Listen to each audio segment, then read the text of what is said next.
The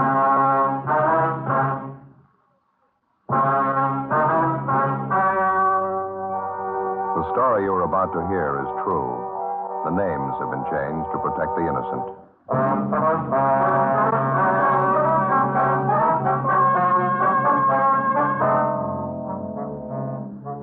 You're a detective sergeant. You're assigned the homicide detail. A wealthy retired businessman suddenly disappears.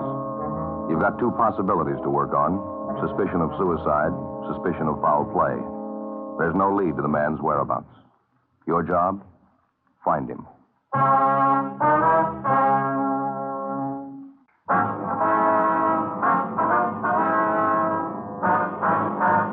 Dragnet, the documented drama of an actual crime. For the next 30 minutes, in cooperation with the Los Angeles Police Department, you will travel step by step on the side of the law through an actual case transcribed from official police files. From beginning to end, from crime to punishment, Dragnet is the story of your police force in action.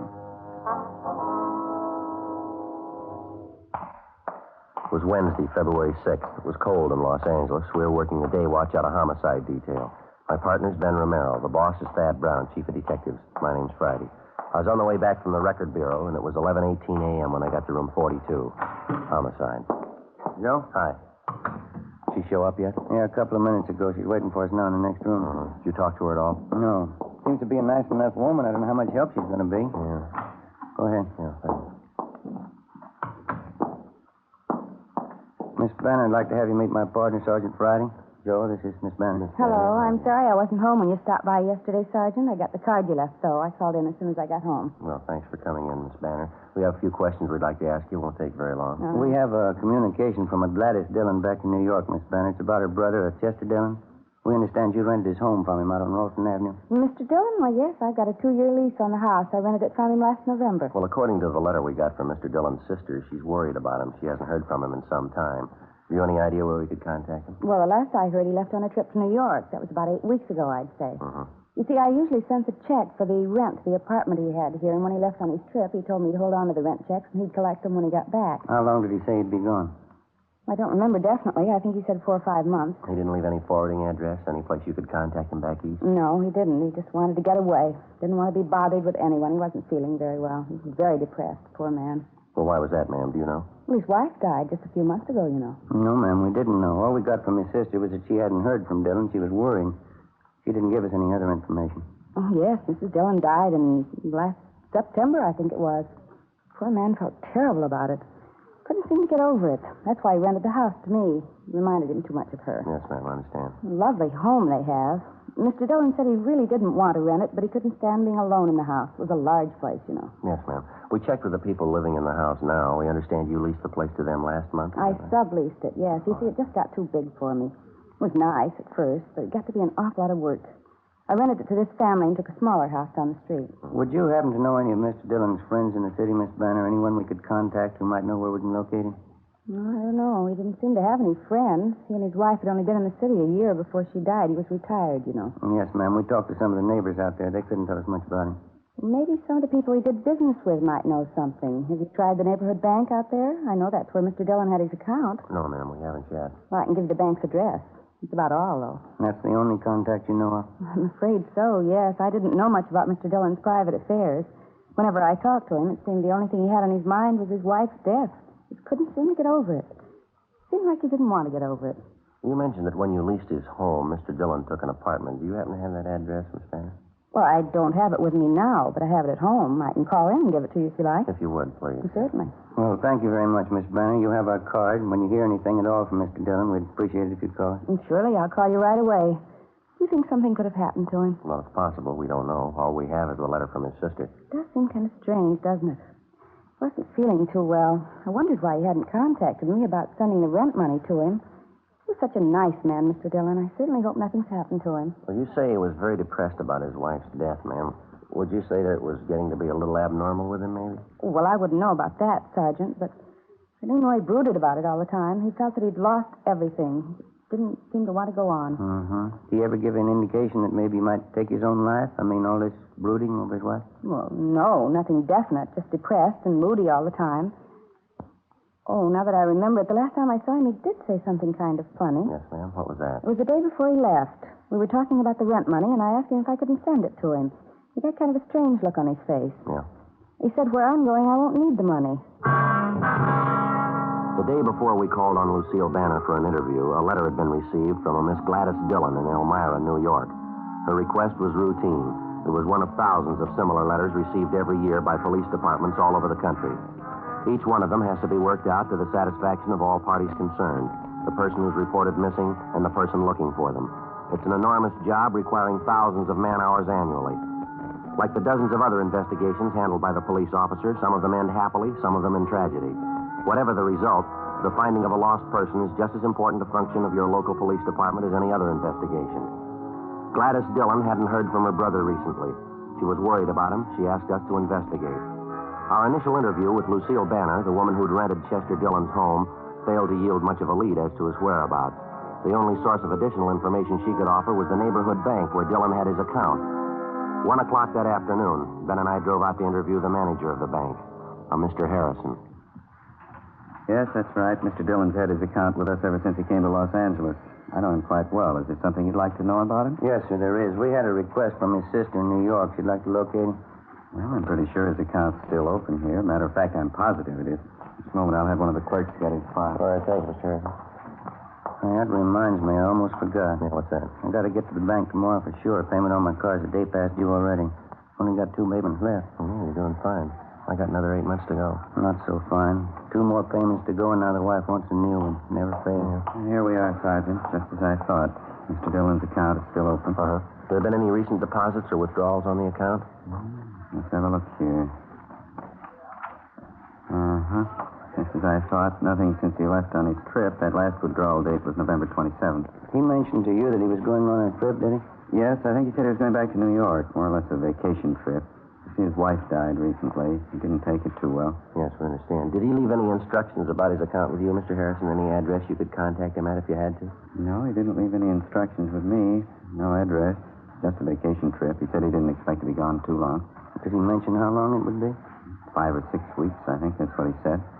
I happened to talk to him about it because at the time he made quite a sizable withdrawal. I thought maybe he was a little unhappy with our service. Mm-hmm. How much was the withdrawal, sir? Let's see.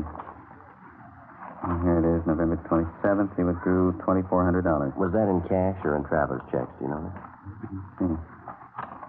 No, it shows here that it was in cash. Mr. Harrison, you said a minute ago that you knew Mr. Dillon pretty well? Yes, that's right. He used to stop and chat with me whenever he'd come in the bank. That was usually once a week. I didn't know him socially, though. Mm-hmm. Now, you mentioned he seemed to take his wife's death pretty hard. What would you say his mental condition was last time you saw him?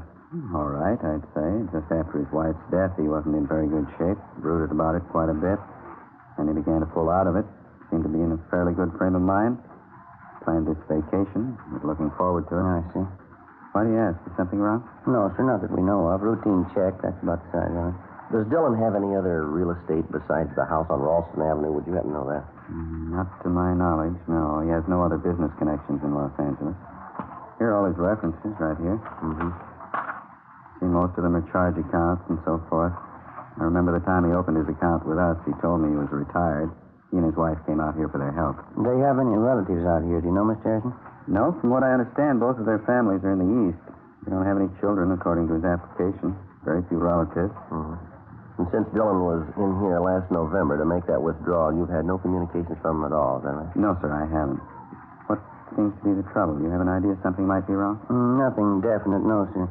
We've been told about his feeling depressed over his wife's death, and there was some indication he might possibly have done away with himself. After what you've told us, it doesn't seem too likely. I don't know. I wouldn't like to commit myself. As I say, he did seem to be getting over it. I didn't know him that well, though. It might be entirely possible. He was devoted to Mrs. Dillon. Maybe he could have taken his own life. I don't know. Well, it leaves a big question to answer, doesn't it? What's that? Why do you need the $2,400 to do it? 1:25 p.m. We continued interviewing the bank manager, Mr. Harrison, but he was unable to come up with any further leads. Before we left the bank, he gave us a complete list of all of Chester Dillon's references. We gave him our card, and he told us he would pass along immediately any information he might get on the whereabouts of Mr. Dillon. 1:45. We went back to the office where we got a call from Lucille Banner. She gave us Dillon's last known address, and we drove out to check it. It was an apartment court in the Pico Crenshaw area. We talked to the manager, and she told us that Dillon had moved out 3 months before, on November 22nd. He told her that he was moving in with a close friend of his, and he gave her his forwarding address.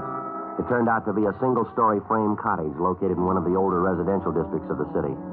The name on the mailbox read Raymond L. Schaefer. We rang the bell, and a man who identified himself as Raymond Schaefer ushered us into a small living room. He told us that he was from the same town in the east that the Dillons came from, and that he was a long-time friend of theirs. No, I haven't seen Chester for months. Last November, I think it was. That was the last time I saw him. You say at that time Dillon was living in the apartment down in the Crenshaw area, Mr. Schaefer. Yeah, that's right. You mean he never came here to live with you?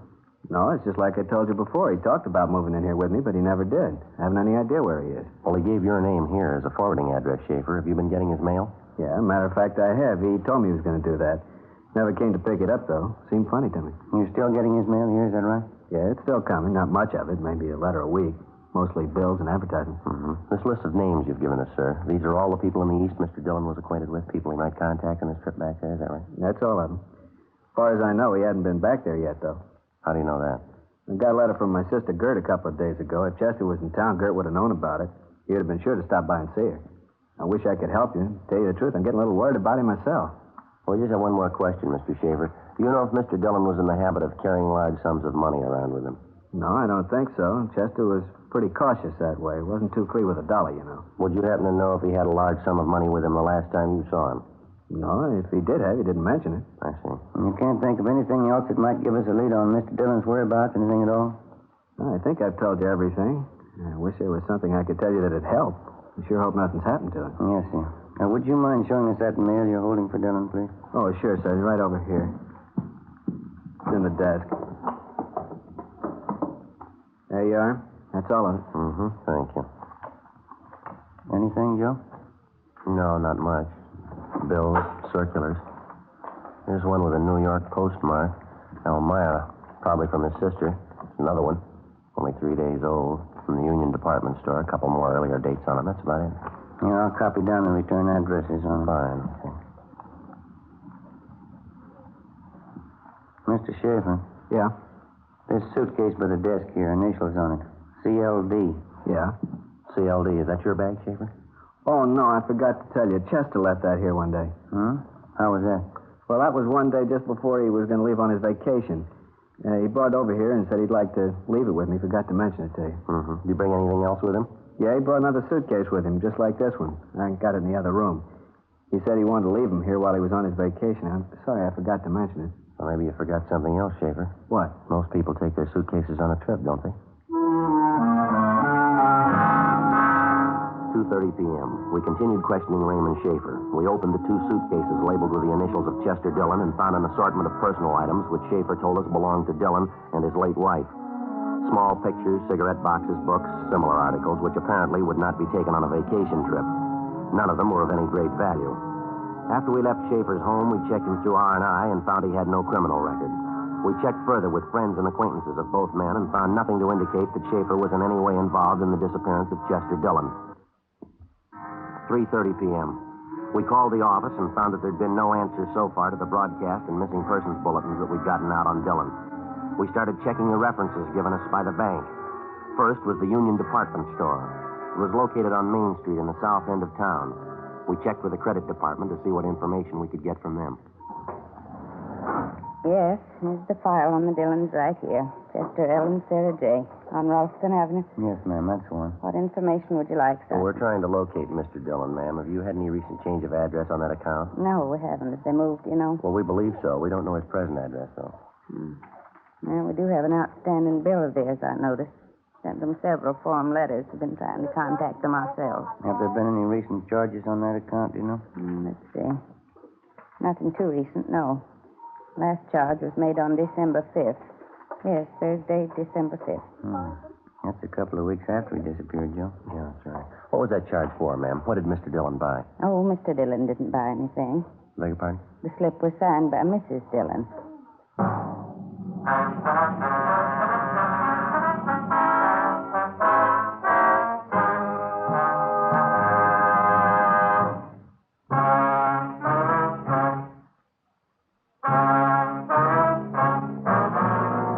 .15 p.m., Thursday, February 7th.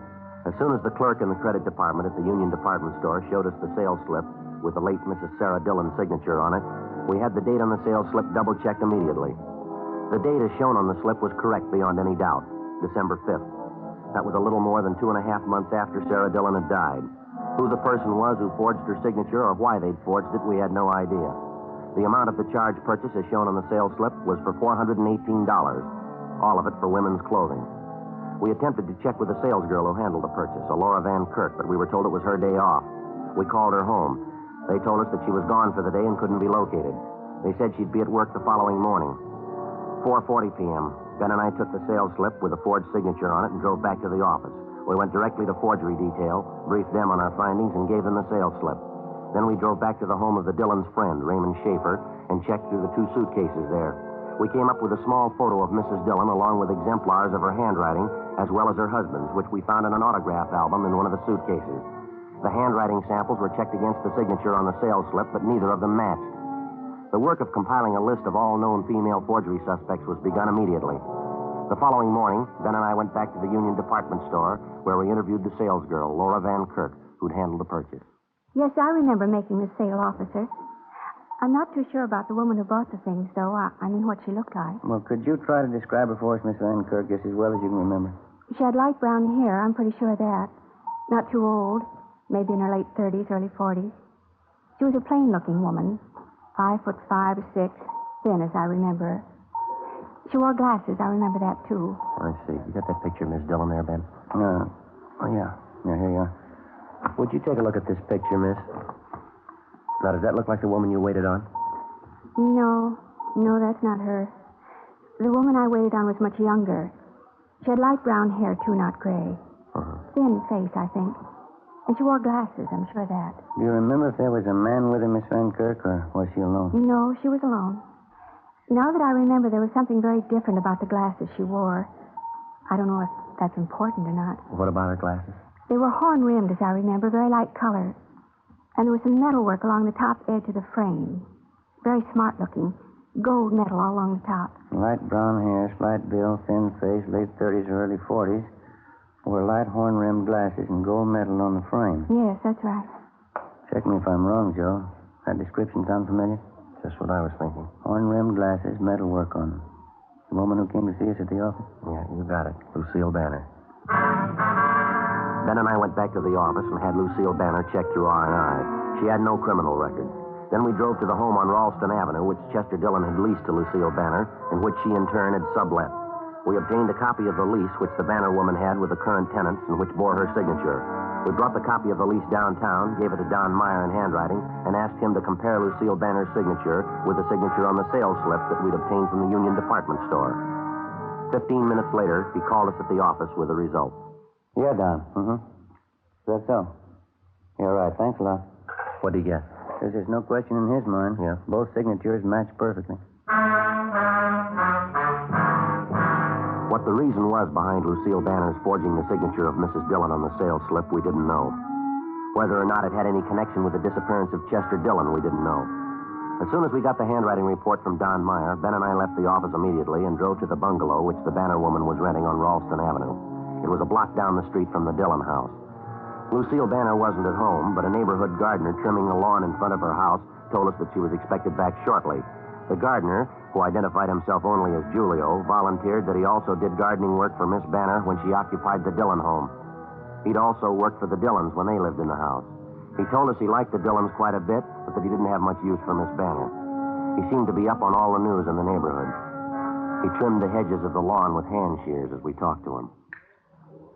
Can you tell us anything about Mr. Dillon and Miss Banner, Julio? How'd they seem to get along, you know? They get along all right, I guess. When I worked at the big house down there for Miss Banner, that's before she moved, I would see Mr. Dillon there. He would be at the house maybe once, 2 times a week. Miss Banner would ask him to come over and cook dinner for him. Mm-hmm. Miss Banner likes him, I think. Mr. Dillon, I don't know about him. He wasn't feeling so good. Still thinking about his wife. Here, I finish up this clipping now. There, all done. You mentioned you don't like Miss Banner very much, Julio. Why is that? She ever give you a reason not to like her? She's a little crazy, I think. Funny woman. When I used to work at the big house for her in the garden, She would watch me all the time, follow me all around, tell me to do all kind of crazy jobs. She gave me good pay, though, so I do them. How do you mean, Julio? What kind of crazy job? The compost box for fertilizer, she wanted me to build one for her in the backyard. That was down the street at the Dillon house. Mm-hmm. Crazy woman. She wanted me to build a compost box in the greenhouse. Have a special place marked for her. Who ever heard of that? To build a compost box inside a greenhouse. Crazy. Well, did you build it for her? Yes, but not inside the greenhouse. I built it outside, right next door to the greenhouse.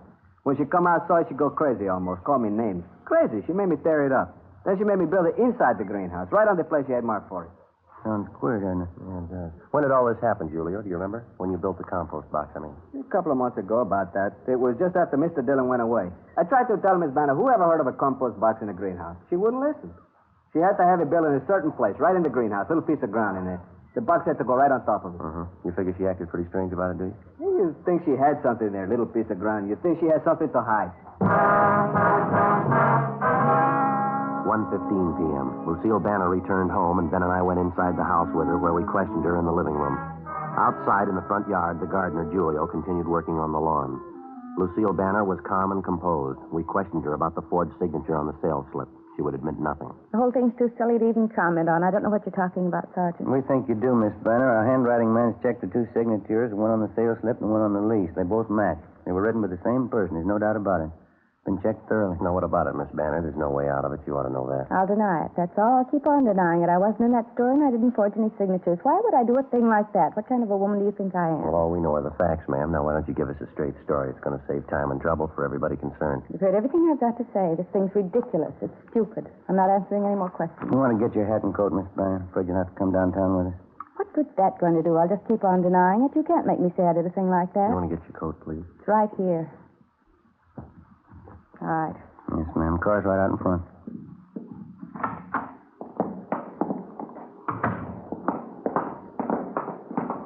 Hold it a minute, will you, Ben? Yeah, okay. Julio? Yes, sir. See you a minute? Sure. Hello, Miss Banner. Julio? Favor I'd like to ask of you, Julio. You got a couple of minutes to spare? Yeah, you want something? We want to take a look in the backyard of the house down the street. Mr. Dillon's house. Like to have you come along with us, Julio. Won't take very long. Sure, okay, I'll come along. And bring a shovel along, will you, Julio? Like to check something. Yeah, okay, I bring one. Fine. All right, Miss Banner. What's this about? What are you trying to do? Something we want to check in the Dillon's backyard. It won't take long. What would it have to do with me? I don't have anything to do with that house. I don't even live there anymore. You realize that, don't you? Yes, ma'am, we realize it. I'll call my lawyer. I'll call him as soon as I get to a phone. Yes, ma'am. Julio? Back this way, Sergeant. Through the gate. What are you trying to do to me? You know I don't live here anymore. I don't even have anything to do with this place. You did live here, ma'am. You lived here when Mr. Dillon disappeared, isn't that right? What are you trying to say? You've got no business on this property. You've got no business here at all. Yes, ma'am, we have. What? Did you kill Chester Dillon? Did you kill him? Miss Banner? All right, Julio, the compost box in the greenhouse. Do you want to start digging? In the compost box? Yeah, okay.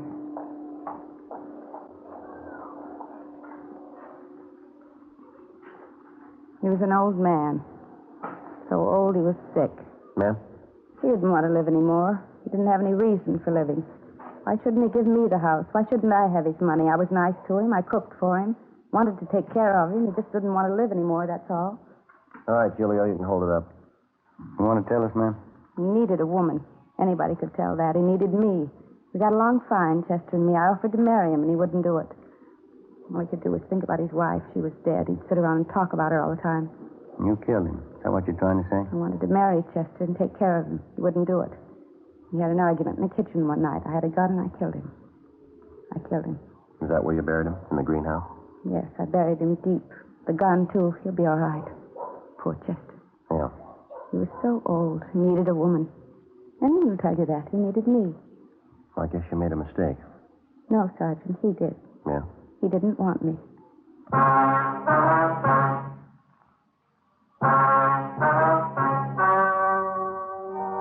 The story you have just heard was true. The names were changed to protect the innocent. On June 2nd, trial was held in Superior Court, Department 86, City and County of Los Angeles, State of California. In a moment, the results of that trial.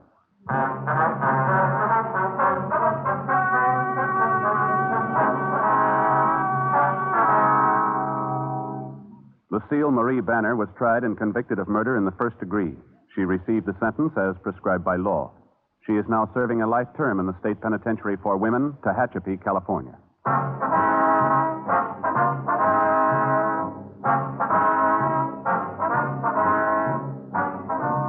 You have just heard Dragnet, a series of authentic cases from official files. Technical advice comes from the Office of Chief of Police W.H. Parker, Los Angeles Police Department.